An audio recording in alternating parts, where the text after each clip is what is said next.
Oh my goodness, I'm eating my M&Ms.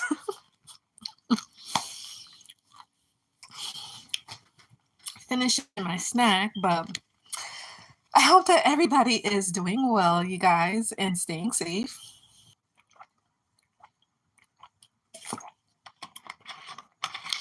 So, you guys, I have a couple times what I posted. You guys can and you guys can feel free to share like what you guys think on it. How do you feel? Does it resonate with you all? But of course, we do want to talk about healing after dealing with the abuse by the narcissist, and just something for us to bring up, just kind of talking about, are some of us afraid to break away from toxicity? Are some of us afraid to, leave abusive situations? Are some of us afraid to leave um, destructive situations, or, environments that are not really serving us for our best interest? And what takes us so long? What's our breaking point, kind of thing? So I have a story I want to share with you guys, but it's kind of long, so I don't want to say the whole thing, but we are going to talk about it. I actually did recently break free from a toxic environment, so I'm pretty excited about that.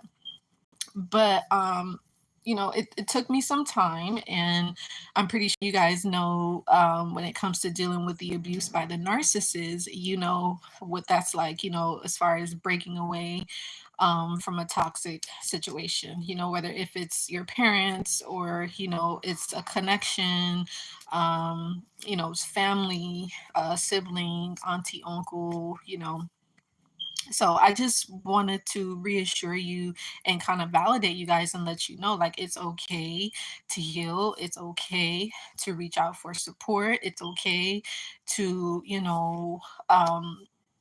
be in the right environment that's going to suit you and your needs, people that are going to respect you, people that value you, people that appreciate you. And this, by the way, you guys, is something that you should be doing for yourself, right? And that is all about, that's a part of the healing process, right? So respecting yourself, validating yourself, being compassionate, um and protecting yourself, really, at the end of the day, right?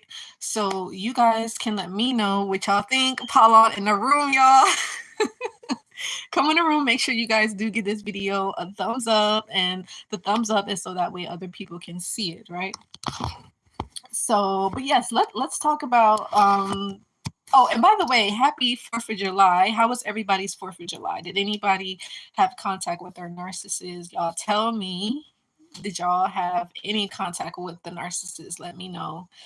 Um, and all that good stuff. And also, I just wanted to say, if you have ever supported this channel in any way, if you ever had a session with me, you booked a reading, you purchased a sugar scrub, you got any of my books, thank you so much. Please continue to keep doing that. It definitely does help with the continuation. And please do not be afraid to reach out. I'm here for you, and I know what you're going through, and I could definitely help you through. Excuse me, help you through it. um, it's funny, someone reached out to me today and they said that they saw my information on a website, so I'm super grateful. So like I said, please continue to keep reaching out. I really do. Thank you guys, and this lets me know that my experience dealing with the narcissist did not go in vain. Thank y'all. Hearts. Because I'm not gonna lie to you guys, it takes courage, it takes guts to share like what you've been through, to talk about your individual personal experience dealing with abuse. And it's not easy, but as I always say, talk to someone that's actually gone through what you've gone through. You don't want to waste your time talking to people that has not, excuse me, dealt with what you have been through, because remember, they can't validate you, they can't support you, they can't teach you new skills. So you need to make sure that you get with the right person that's going to be able to help you through that, right? And you want to be comfortable, so, but sometimes people do want a challenge. Some people want an individual that will challenge them to learn new skills, and so you have to be open to that, right?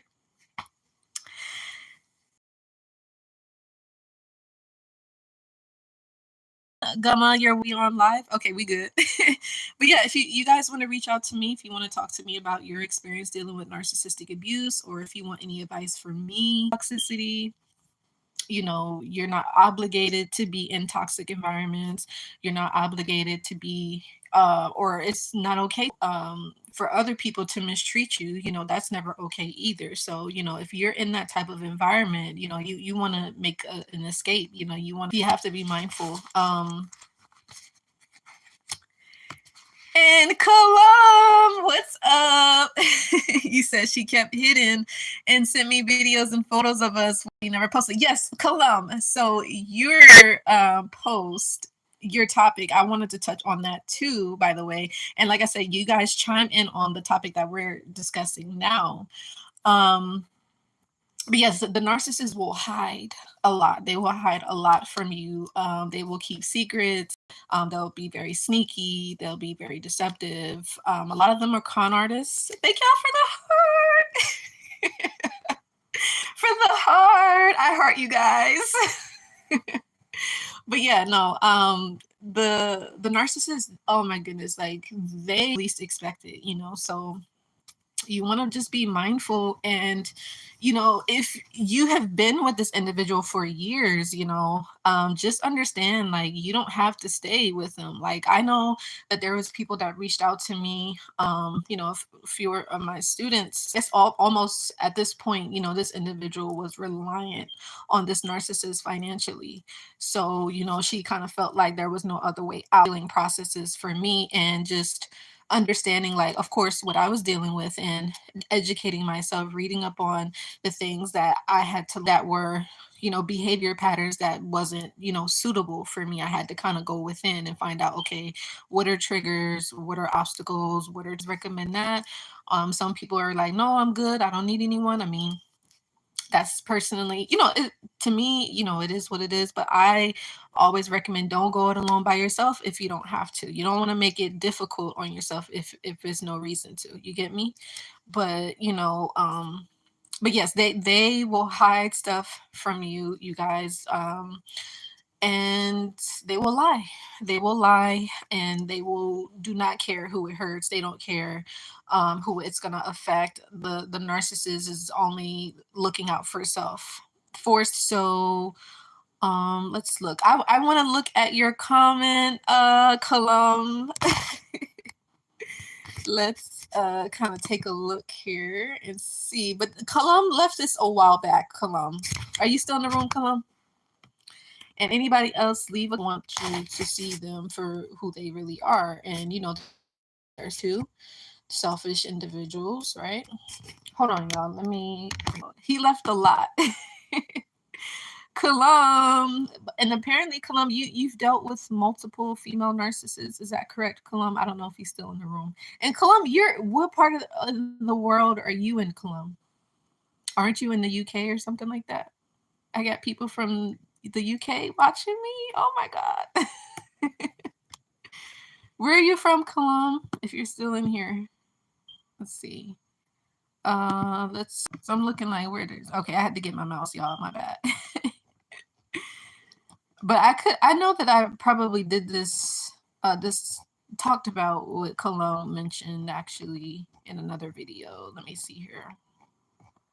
To this narcissist, or what's attracting you to that individual, because a lot of times you may not know that person is a narcissist, but do I have CPTSD?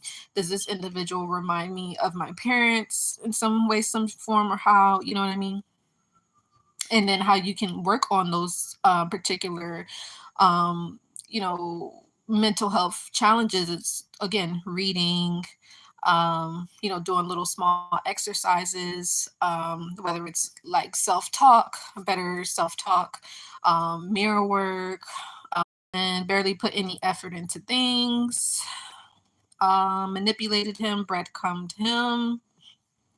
And so one of the biggest things that I could say, like, if you're seeing that a person, let's say they're low effort, let's say, they're spending less time with you, maybe you feel like they're manipulating you, they're blaming you, maybe they're not giving you enough attention, or they're not showing you love, or they're being um inconsiderate, maybe get into, you fall in love with the good times and you forget about the bad times, right?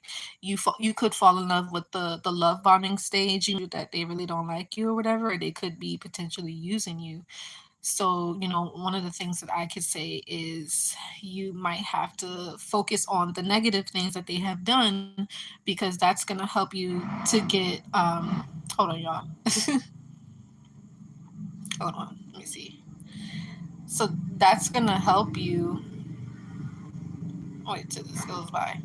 To help you to get kind of it might take more, but once your intuition, your discernment, I think we were talking about that last live, like, yes, your intuition, that's where sometimes you might get nervous, you might get butterflies, it's that area right there in your stomach, that's gonna be it, that's gonna, but basically, um okay, and then he says, I went and told her I couldn't make her you for not complying to their needs and wants, So, and also, again, that's manipulation, right? That's trying to coerce someone into doing something that they don't want to do, or they're trying to, because, like, I'm assuming Colum probably has something else to do. Not saying that that was more important than a narc, but I mean, so let's see what we got here. All right. So, oh, and then he says she hooked up with someone and that person completely vanished. Yeah, okay. Karma, right? No status mentioned. Saw her with another person on Snapchat, and then she went back to the other person who vanished with no mentions until last year. I confronted her and she fringed ignorance. When I tried avoiding her, she grabbed my arm firmly and shouted to me to listen and kept trying to justify herself. Recently, I heard she had a baby, and it upset me. She doesn't even know how to take care of herself.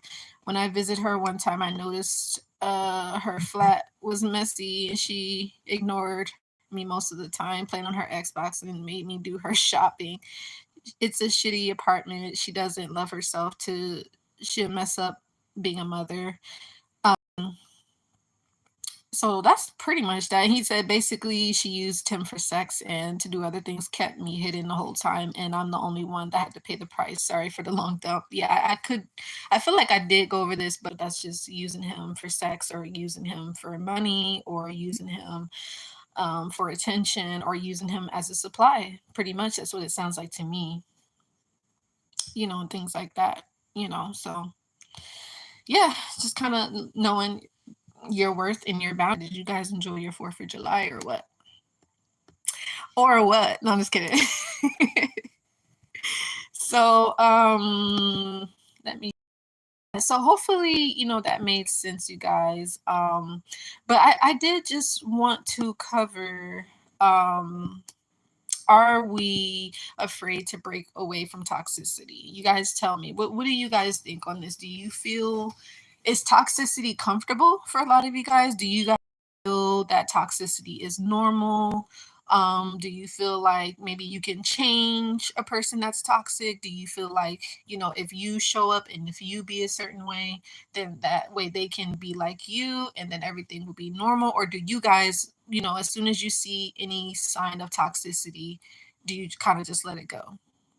Or do you give the person chances? Like, you guys let me know what you guys would normally do. How you, or hey, I'm using you, or hey, I'm manipulating you, or hey, I'm trying to control you, or hey, I'm trying to see, I'm trying to upset you, or stuff like that. Then you might not want to kind of second guess that. You might want, so hopefully that makes sense. And again, I think that a lot of times, when you grow up in a toxic environment, or even a toxic household, because I feel like that's where it starts. You guys get me? The reason why I feel like a lot of us, we might be comfortable in toxicity, is because that, or bad behaviors, bad attitudes, no values, no morals, maybe, you know like, a lot, sometimes when people grew up, maybe they were disciplined, maybe they were not disciplined, maybe they didn't understand, you know rejection, or maybe they didn't understand letting go, or maybe they didn't understand, you know, just basic morals. Like I said, what's right, what's wrong. But most people know what's right and what's wrong. Generally speaking, most people are not like stupid, you know.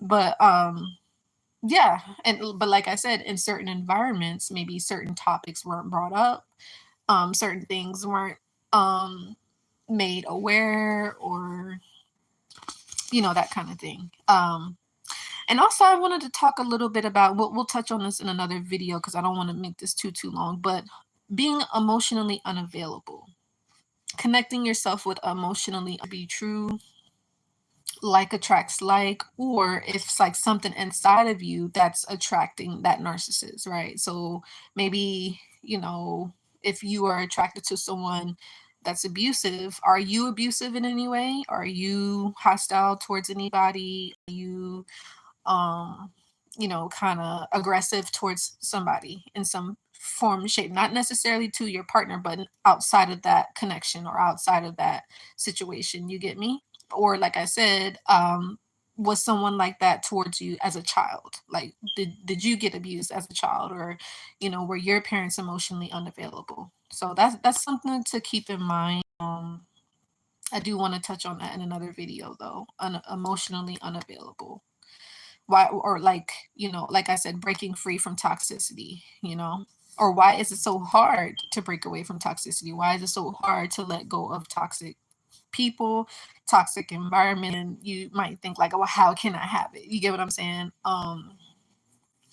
Things of that nature. So and just understand, if you are on the verge of breaking free from a toxic environment or a toxic relationship, or even toxic friendships. You have friends, or maybe that was something that was acceptable, right? Maybe that was something that people tolerated. Maybe you tolerated it, or people around you tolerated. They never said it was anything wrong with it, and things like that. So I just want to say it's okay to break free. It's okay.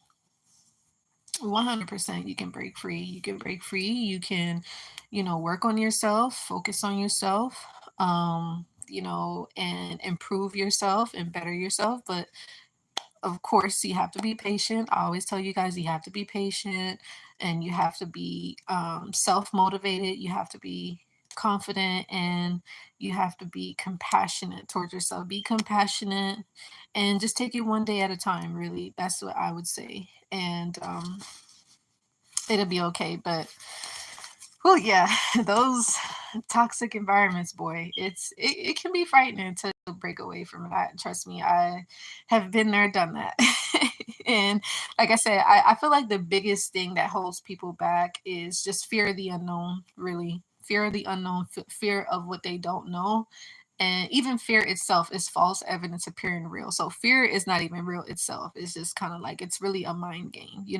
So I feel like the biggest thing is like, you really have to get control of your mind, because once you control your mind, then the body will follow. And that's why the narcissist likes to manipulate a lot of their victims in their mind. They may plant seeds of doubt to them, plant seeds of insecurity, plant seeds of fear, plant seeds of worries and stress and anxiety, and not enoughness, and you know um, unattractiveness, or they could really do a number on your self-esteem, on your self-worth, and they could plant those seeds of doubt. You're just like, no, I want to stay in this connection, or I want to stay with this friend because this is it. They know me, I know them, and I don't want no new friends. Some people are like, no, I'm good on that. But once you feel ready, it's fine. But if you're in a moment, let's say you are by yourself and you're isolated, or maybe you might spend a lot of time alone, that's okay too. You might need a break, you might be healing.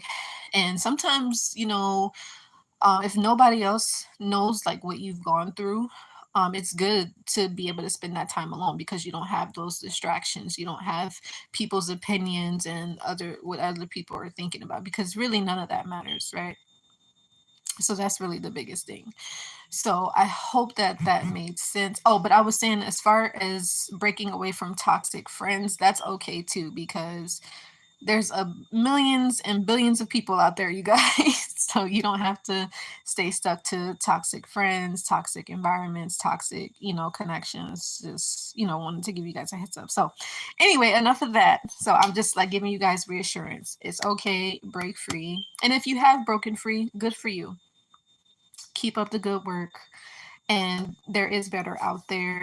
But like I said, remember, turn the focus on you, heal yourself, get the support you need, and in due time, it's all gonna be